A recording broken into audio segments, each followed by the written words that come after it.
क्या करें हम। गालियाँ भी जब हम लोग सब देते हैं तब वो वाली देते हैं जिसमें औरतों को मोलेस्ट करने के बारे में बातें होती हैं। दोनों ही साइड वाले देते हैं।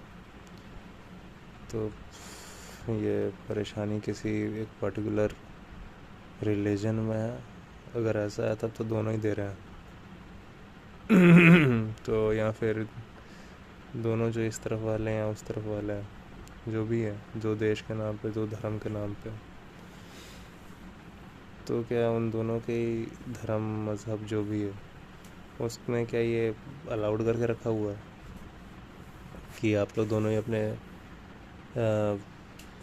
हिसाब से औरतों को मॉलेस्ट कर सकते हैं? हुँ?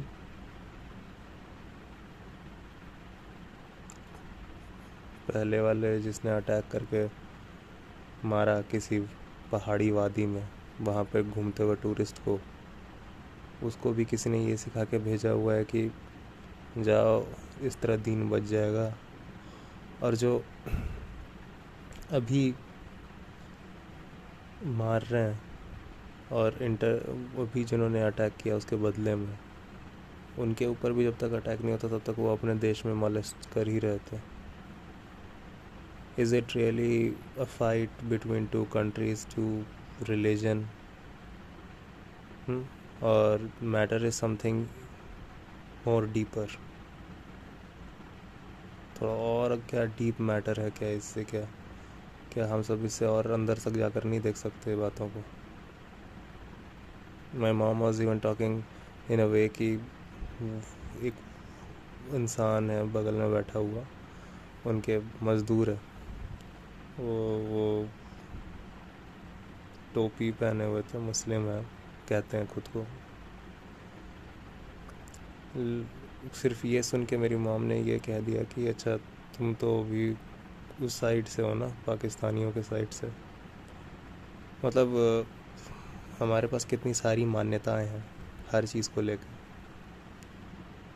अभी मेरे पास वीडियो भी था, अभी मैंने उसको डाला भी था ट्विटर पे, लेकिन सोचा कि that rubbishness that she was talking in, that is. और मेरे तरफ से भी मैं भी सीधे गुस्से में ही बोल दिया, लाओ दो, मैं भी आपका ट्विटर पे डालता हूँ वीडियो। क्यों? क्योंकि उन्होंने सीधे सीधे बोला कि मैं तो मार के रख दूँगी, मार लूँगी, द वे शी टॉक्ड। और फिर इस बात पे दिमाग आया, she is a woman and she was using all those woman molesting word we usually use. लेकिन वो यूजुअल यूज़ शुरू हो कैसे गया? वो यूजुअल यूज़ शुरू हो कैसे गया? मुझे ये बात समझ नहीं आई। क्योंकि हमारी पूरी सोसाइटी मॉलेस्टिंग है। क्योंकि द वेरी सोसाइटी के सेंटर में जो इंसान है, जो बंदा बैठा हुआ है, वो एक्चुअली है क्या, हमें इसी चीज़ की नॉलेज नहीं है। बस आता है इमोशनल वेग, इमोशनल रेज आती है, आप कुछ भी कर देते हो, लेकिन उस वक्त उस रेज को आप ध्यान देकर कैप्चर नहीं करते हो कि क्या है वो रेज, क्या है। आप खुद उस चीज़ को सपोर्ट कर रहे हो जो वार, जब सरहद के पार से जब कोई गोली नहीं चलती तो अंदर में गोली चलती रहती है। हम सब कभी भी एक साथ नहीं आते हैं, और जब आते भी हैं तो इसलिए आते हैं क्योंकि अल्टीमेटली खुद को ज़िंदा रखना है। क्यों? ताकि और इस तरह के मॉलेस्टेशन वाले वर्ड्स हम सब बना सकें। क्या ये है टारगेट?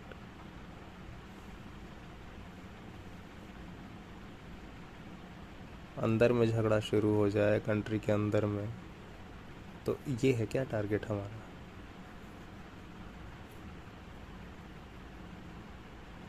ये है हमारा टारगेट? मुझे तो अब तक समझ नहीं आया इस बारे में। अल्टीमेटली क्यों? क्योंकि हमें ये उम्मीद बंधी हुई है कि कल ठीक होगा। इस उम्मीद पे हम सब साथ आके लड़ रहे हैं। किसी भी मुश्किल में कोई व्यक्ति साथ आके इसलिए लड़ता है क्योंकि उसको एक उम्मीद होती है कि इसके बाद कुछ ना कुछ ऐसा एक पल आएगा जब हम लोगों को शांति मिलेगी।